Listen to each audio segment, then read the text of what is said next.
दोस्तों आज के इस वीडियो में हम बात करेंगे एयरफोर्स की एक नई भर्ती के बारे में, जिसके लिए आवेदन प्रक्रिया भी शुरू कर दिए गए हैं। ये जो भर्ती आपकी होने वाली है इंडियन एयरफोर्स में अग्निवीर वायु नॉन कम्बटेंट के तहत होने वाली है, जो कि अग्निपथ स्कीम के तहत ये आते हैं। इससे जुड़ी पूरी जानकारी के लिए इन्होंने नोटिफिकेशन दिया है। आप नोटिफिकेशन संख्या देख पाएंगे 01/2024 है, जिसके लिए ऑल इंडिया से कैंडिडेट अप्लाई कर सकता है। लेकिन इसका आवेदन करने की जो तरीका है ये बिल्कुल ऑफलाइन माध्यम से है। तो मैं पूरी प्रोसेस आपको इस वीडियो में दिखाऊंगा कि किस प्रकार इसका ऑफलाइन फॉर्म डाउनलोड करेंगे, कैसे इसे भरना है, साथ ही साथ आपकी एज क्या होगी, सिलेक्शन प्रोसीजर क्या होगी, क्या सिलेबस है, A to Z जानकारी आपको इस वीडियो में मिलेगी। वीडियो थोड़ा सा लंबा होगा क्योंकि कंप्लीट प्रोसेस मैं आपको इस वीडियो में बता रहा हूं। पहले नोटिफिकेशन समझाता हूं, फिर इसी वीडियो में अप्लाई करने का प्रोसेस मैं दिखाऊंगा। देखिए साथियों, एलिजिबिलिटी कंडीशन की बात करें तो आपका जो एज होगा वो 2 जनवरी 2004 से लेकर 2 जुलाई 2007 या इस डेट तक होनी चाहिए, या इस डेट के बीच की होनी चाहिए। तो फॉर्म को आप अप्लाई कर सकते हैं। मैक्सिमम एज आपका 21 साल से अधिक नहीं होनी चाहिए। आप अनमैरिड पुरुष होनी चाहिए, क्योंकि ये फीमेल के लिए वैकेंसी नहीं होने वाले हैं। नीचे जब आप आएंगे एसेंशियल क्वालिफिकेशन बताए गए हैं कि अगर आप 10वीं पास है किसी भी रिकॉग्नाइज्ड बोर्ड से तो आप इसके लिए अप्लाई कर सकते हैं। इसके लिए देखिए मेडिकल स्टैंडर्ड यानी जो आपकी हाइट होगी 152 सेंटीमीटर होनी चाहिए और चेस्ट आपका 5 सेंटीमीटर फुलाना होना चाहिए। जैसा अगर मान लीजिए आपका 80 सेंटीमीटर चेस्ट है तो फुलाकर 85 सेंटीमीटर आपको होना चाहिए। बाकी वेट जो है आपके हाइट और एज के अकॉर्डिंग ये वैरी करेगा। नीचे जब आप आएंगे तो इन्होंने जनरल डिस्क्वालीफाई बताया है कि अगर इस प्रकार अगर आप है तो आप डिस्क्वालीफाई माने जाएंगे। जैसे बॉडी में कोई आपके टैटू वैटू नहीं होनी चाहिए, ये सब ध्यान रखिएगा। बाकी जॉब प्रोफाइल के बारे में बताया तो ये जो वैकेंसी है साथियों 2 स्ट्रीम में रखे गए हैं। पहला स्ट्रीम है हॉस्पिटलिटी स्ट्रीम में है, जिसके तहत अगर आपकी जॉब लगती है तो आपको जो काम करने होंगे जैसे किचन इन्वायरमेंट से जुड़ा होगा, safe storage of food and other items है। इसके अलावा जो खाना बनता है उससे आपको टेबल पर जो है सर्विंग का काम रहेगा, वाटर सर्विंग का काम रहेगा। तो इस प्रकार का काम जो है आपके होने वाले हैं। अगला जो स्ट्रीम आपके है हाउस कीपिंग स्ट्रीम में वैकेंसी है, जिसके तहत आपको फ्लोर, रोड्स, रूम, बाथरूम ये सब क्लीनिंग का जो काम है आपको करने होंगे। इसके अलावा जो ग्रास कटिंग का काम है ये सब काम आपको करने होंगे। ये आपकी जॉब प्रोफाइल है। बाकी इसके लिए इन्होंने बताया है कि अप्लाई कैसे करना है। तो अप्लाई के लिए इन्होंने एक लिंक दिया है, इस पर जाएंगे तो आपको एक एप्लीकेशन फॉर्म डाउनलोड होगा, जिससे आपको भरकर जो है आपको भेजने होंगे। अब इससे आप जो है 2 तरीके से भेज सकते हैं। पहला नॉर्मल पोस्ट के माध्यम से, दूसरा ड्रॉप बॉक्स के माध्यम से। आप देखते होंगे कई सारे अलग अलग शहर में ड्रॉप बॉक्स लगे होते हैं पोस्ट ऑफिस के बाहर, उसमें भी आप डाल सकते हैं इसे। और आपको ध्यान ये रखना है कि किसी एक ही लोकेशन के लिए आप अप्लाई कर सकते हैं। बाकी नीचे आएंगे तो इन्होंने पूरी लोकेशन दी है। पोस्टल एड्रेस का ड्रॉप जो बॉक्स है उसका लोकेशन दिया है। जैसे अलग अलग पैलेस पर भर्ती है, जैसे यहाँ पर न्यू दिल्ली हो गया, और भी नीचे आएंगे पुणे हो गया, इसके अलावा जोधपुर हो गया। तो कई सारे लोकेशन पर ये भर्ती को निकाला गया है। जैसे किसी कैंडिडेट को मान लीजिए न्यू दिल्ली से अप्लाई करना है, तो अगर वो कैंडिडेट पोस्ट ऑफिस के द्वारा अगर इससे भेजता है तो ये आपका एड्रेस है, इस एड्रेस पर आपको भेजने होंगे। अगर कोई ड्रॉप बॉक्स में चाहता है कि हम अपने कुरियर को वहाँ डालें, तो आप इस जगह पर जाकर, अगर न्यू दिल्ली में रहते तो वहाँ पर भी आप डाल सकते हैं। बशर्ते ध्यान रखिएगा इस जगह पर 2 अलग अलग स्ट्रीम में वैकेंसी है, दोनों का नाम आपको मिलता है, दोनों में से किसी एक के लिए आप अप्लाई कर सकते हैं। वही यहाँ पर देखेंगे तो सिर्फ एक स्ट्रीम में आपकी वैकेंसी है, और यहाँ पर आपको दोनों का अलग अलग एड्रेस दिया गया, पोस्टल एड्रेस और ड्रॉप बॉक्स का भी लोकेशन आपको दिए गए। यहाँ पर जाकर भी आप आवेदन कर सकते हैं। तो इस प्रकार आप यहाँ से देख सकते हैं कि कहाँ के लिए आपको अप्लाई करना है। मल्टीपल आपको लोकेशन मिलते हैं और सबका आप अलग अलग यहाँ पर पोस्टल एड्रेस, ड्रॉप बॉक्स का एड्रेस मिलते हैं, आप वहाँ से अप्लाई कर सकते हैं। बाकी इन्होंने बताया है कि जब भी अप्लाई करते हैं तो उसके साथ कुछ डॉक्यूमेंट आपको अटैच करना बिल्कुल ज़रूरी है। अगर नहीं करते हैं तो आपका फॉर्म रिजेक्ट कर दिए जाएंगे। सबसे पहले आपकी मैट्रिक की जो भी मार्कशीट होंगे या पासिंग सर्टिफिकेट होगा, दोनों को आप अटैच कर सकते हैं। आपकी पासपोर्ट साइज की फ़ोटो होनी चाहिए, जो कि रिसेंट का होना चाहिए। फ़ोटो का बैकग्राउंड वाइट बैकग्राउंड होनी चाहिए, और फोटो पर कोई भी आप जो है चश्मा उश्मा ये सब नहीं लगा। 6 महीने से ज़्यादा पुराना फ़ोटो नहीं होनी चाहिए। फ़ोटो जब भी आप क्लिक करवाते हैं तो उस उस समय आपको एक ब्लैक स्लेट लेकर फ़ोटो क्लिक करानी है। ब्लैक स्लेट को आप अपने चेस्ट पर रखकर जिस पर आपको नाम अपना मेंशन करवानी है और कब आपने फ़ोटो क्लिक करवाया है वो डेट भी आपका मेंशन होना चाहिए। सपोज करिए ये एक फ़ोटो है, फ़ोटो के आप चेस्ट में यानी बीच में जो है इस प्रकार स्लेट पकड़े होंगे और ऊपर में आपकी नाम होगी और यहाँ पर कब आपने फ़ोटो क्लिक करवाया वो डेट यहाँ पर मेंशन होना ज़रूरी है। इसी प्रकार का फ़ोटोग्राफ लगने वाले हैं और आप सभी को 2 जो फ़ोटो है आपको इसके साथ भेजने की भी आपको आवश्यकता होगी। बाकी यहाँ पर कंसेंट सर्टिफिकेट भी लगेंगे, उनको देने होंगे जिनका उम्र 18 साल से कम होगा। उन कैंडिडेट के लिए अलग कंसेंट फॉर्म दिए गए हैं और जिनका 18 साल से अधिक है उनके लिए अलग कंसेंट फॉर्म दिए गए हैं। बाकी इस वैकेंसी के लिए टर्म एंड कंडीशन आपको बताया गया है कि ये भर्ती जो है अग्निवीर योजना के तहत होने वाले हैं, तो ये 4 साल की ही आपकी जॉब पीरियड होगी, ये ध्यान रखिएगा। बाकी नीचे आएंगे तो आपकी जो भी बेनिफिट है क्या क्या मिलते हैं उसकी जानकारी दिए गए हैं और सैलरी के बारे में बताया गया कि first year, second year, fourth year क्या आपकी सैलरी होगी वो जानकारी आप देख पाएंगे। बाकी सिक्वेंस ऑफ एग्जामिनेशन के बारे में भी इन्होंने बताया है कि जब आप आवेदन कर देते हैं तो आवेदन करने के बाद आपके जो एप्लीकेशन फॉर्म को उन लोगों के द्वारा शॉर्टलिस्टेड किए जाते हैं।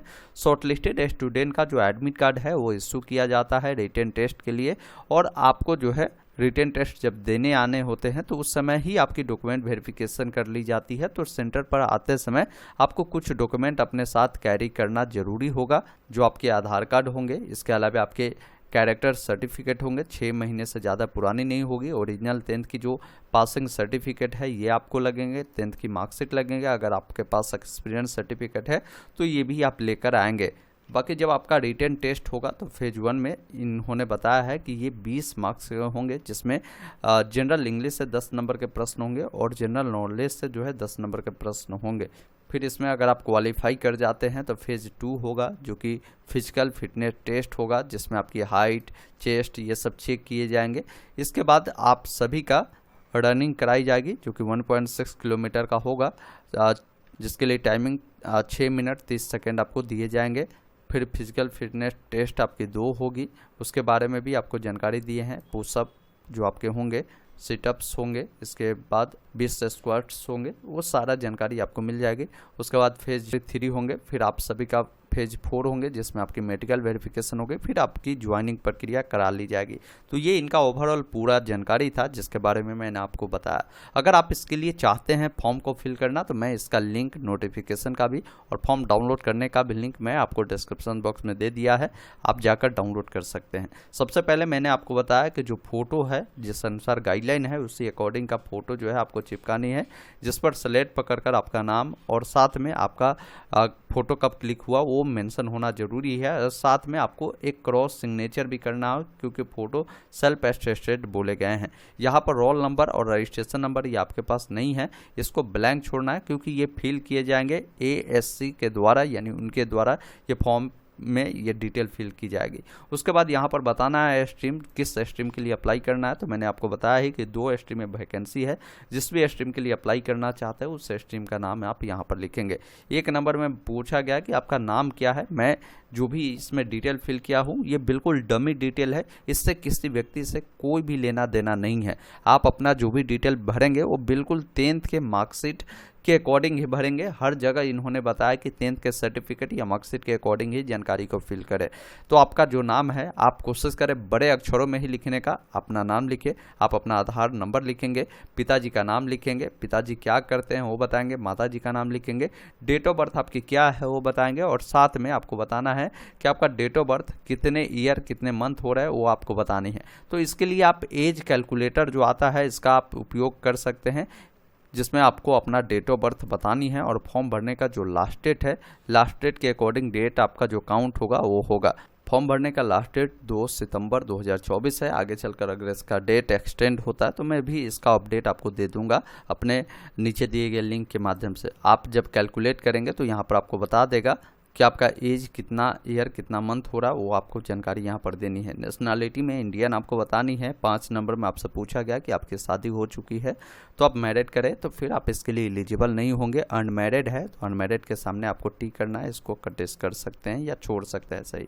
इसके बाद नीचे आएंगे, बॉडी में कोई टैटू तो नहीं है, यहाँ पर नो लिखेंगे। फिर आपकी जो भी एड्रेस होगी करस्पॉन्डेंस जहाँ आप रहते हैं विथ पिन कोड और पोस्ट ऑफिस मेंशन करनी है, तो जिस अकॉर्डिंग भी हो आप अपने एड्रेस को यहाँ पर लिखेंगे।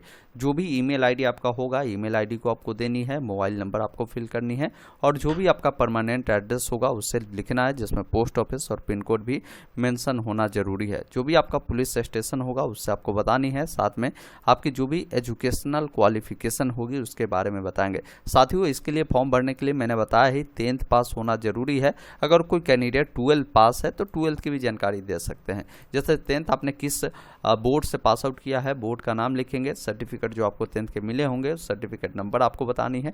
12th है तो दीजिए, नहीं तो ये जानकारी आप ब्लैंक छोड़ सकते हैं। नीचे जब आप आएंगे यहाँ पर 10 नंबर में लैंग्वेज के बारे में पूछा गया, जो आप पढ़ना और लिखना जानते हैं तो वो बताएंगे। 2 लैंग्वेज पूछा गया, अगर आप जानते हैं तो लिखिए। जैसे मैं इंग्लिश पढ़ना लिखना जानता हूं और हिंदी भी पढ़ना लिखना जानता हूं तो मैंने दोनों लिखा है। आप जो भी जानते हैं आप उसके बारे में बता सकते हैं। इसके बाद 11 नंबर में पूछा गया डिटेल्स ऑफ पास्ट सर्विस। अगर इससे पहले अगर आपने कहीं काम किया होगा, आपके पास एक्सपीरियंस होगा तो आप वो जानकारी दे सकते हैं, नहीं है तो छोड़ सकते हैं। प्रेजेंट में कोई ऑक्यूपेशन कुछ करते हैं तो उसके बारे में आप बता सकते हैं, नहीं तो आप छोड़ सकते हैं। साथ में अगर आपके फादर जो है किसी भी सर्विस में रहे हैं, वो रिटायर्ड है तो उसकी भी जानकारी आप चाहे तो यहाँ पर आप ऐड कर सकते हैं, दे सकते हैं। उसके बाद यहाँ पर आपको पहले से लिखना है कि किस डेट को फॉर्म को फिल कर रहे हैं और अप्लीकेंट का यहाँ पर सिग्नेचर करने की आवश्यकता होगी। उसके बाद आपको इससे सर्टिफाइड करना है, जिसमें आपको अपना डेट लिखना है जिस डेट को फॉर्म फिल कर रहे हैं और जो भी आपका सिग्नेचर है वो आपको करने की आवश्यकता होगी। फिर नीचे आएंगे, इस फॉर्म के साथ जो भी आप अटैच कर रहे हैं उसके बारे में जानकारी देनी है। जैसे बर्थ प्रूफ के लिए आप 10th की सर्टिफिकेट दे रहे हैं तो यहाँ पर 10th के सर्टिफिकेट के सामने यस करेंगे। अगर आप एक्सपीरियंस सर्टिफिकेट दे रहे हैं तो यस करें, नहीं तो नो के सामने टिक करेंगे। साथ में कैरेक्टर सर्टिफिकेट दे रहे हैं तो आपको यस के सामने टिक करना है और देना भी होगा। कैरेक्टर सर्टिफिकेट 6 महीने से ज़्यादा पुराना नहीं होना चाहिए। फिर नीचे आएंगे, अगर किसी कैंडिडेट का उम्र 18 साल से कम है तो उनको कंसेंट देना होगा। ये कंसेंट फॉर्म उनके पेरेंट के द्वारा भरे जाएंगे। उनके पेरेंट का नाम फिर कैंडिडेट का नाम भरे जाएंगे। नीचे आकर यहाँ पर कैंडिडेट का सिग्नेचर उनके पेरेंट का सिग्नेचर होगा। फिर यहाँ पर डेट लिखना है और यहाँ पर भी आपके पेरेंट जिस डेट को ये वेरीफाई कर रहे हैं वो सिग्नेचर चाहिए। साथ में अगर आपका उम्र 18 साल से अधिक है तो वैसे स्थिति में आपको अपना यहाँ पर नाम लिखना है और यहाँ पर आपको डेट लिखना है, सिग्नेचर आपको करने की आवश्यकता होगी। बहुत सारे कैंडिडेट का ये ऑप्शन अगर अप्लीकेबल है तो ये जानकारी देनी है, या ऑप्शनल में है। जैसे certified by chief administrative officer या सीनियर एडमिनिस्ट्रेटिव ऑफिसर से आपको इससे जो है अप्रूव करवानी है। तो जिन पर ये लागू हो रहा है आप इससे भर सकते हैं, नहीं तो आप इससे छोड़ सकते हैं। फिर ये एडमिट कार्ड आप सभी का भेजे जाएंगे अगर आप शॉर्ट लिस्टेड होते हैं तो इसमें भी आपको जानकारी को फिल कर भेजने की ज़रूरत है। जैसे फ़ोटो जो बताया मैंने उसी अकॉर्डिंग का फ़ोटो और उस पर भी सिग्नेचर होना ज़रूरी है। ध्यान रखना है कि सिग्नेचर जब करते हैं तो फेस पर नहीं जाना चाहिए। फिर यहाँ पर किस पोस्ट के लिए अप्लाई कर रहे हैं, आपका क्या नाम है, आधार नंबर क्या है, पिताजी का नाम, माताजी का नाम, जो भी आपका एड्रेस है वो करस्पॉन्डेंस एड्रेस आप फुल एड्रेस पिन कोड के साथ बताएंगे। साथ में यहाँ पर रजिस्ट्रेशन नंबर, ये सब डिटेल जो है उनके द्वारा भरकर भेजे जाएंगे। आपके एग्ज़ाम कहाँ होंगे वो डिटेल यहाँ पर आपको देखने को मिलेगा जब वो लोग भेजेंगे तो।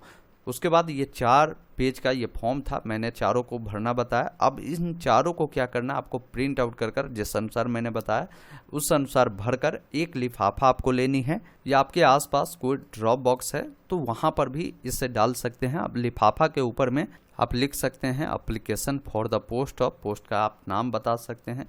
फिर यहाँ पर फ्रॉम कर आपको ये बताना है कि ये जो फॉर्म है आप कहाँ से भेज रहे हैं। आप अपना नाम साथ में एड्रेस जो भी प्रॉपर है पिन कोड के साथ मोबाइल नंबर भी भेज देंगे और यहाँ पर टू लिखकर जहाँ आपको भेजनी है वो बतानी है। तो यहाँ पर मल्टीपल जो है एड्रेस है, आप कहाँ के लिए अप्लाई कर रहे हैं, किस पैलेस के लिए, उसके लिए आपको एड्रेस यहाँ पर मिल जाते हैं और किस स्ट्रीम के लिए अप्लाई कर रहे हैं वो भी जानकारी आपको देखनी है। वो एड्रेस आपको यहाँ पर लिखनी है, ये ध्यान रखिएगा। तो यहाँ पर वो एड्रेस आप लिखकर जो है आप इसे नॉर्मल पोस्ट के माध्यम से ही भेजेंगे, या आप चाहे तो ड्रॉप बॉक्स में इसे आप डाल सकते हैं ताकि आपकी जो कुरियर है, आपकी जो ये फॉर्म है वो इनके कार्यालय पहुंच जाए। फिर ये लोग आपकी डिटेल वेरीफाई करेंगे। फिर सभी डिटेल वेरीफाई होती है तो फिर आप सभी का एडमिट कार्ड उन लोगों के द्वारा आपके एड्रेस पर ही भेजे जाते हैं, ये भी ध्यान रखिएगा। तो इस प्रकार जो 10वीं पास कैंडिडेट है, अगर चाह रहे हैं कि एयरफोर्स के तहत जो वैकेंसी निकाली गई है नॉन कॉम्बैटिएंट पोस्ट पर, जिसके लिए आप अप्लाई कर सकते हैं, मैंने स्टेप बाय स्टेप सभी प्रोसेस को आपको बता दिया। फिर भी कोई डाउट है साथियों, आप कमेंट बॉक्स में अवश्य लिखिएगा, मैं आपके डाउट के रिगार्डिंग अलग से वीडियो लेकर आ जाऊंगा। धन्यवाद, जय हिंद।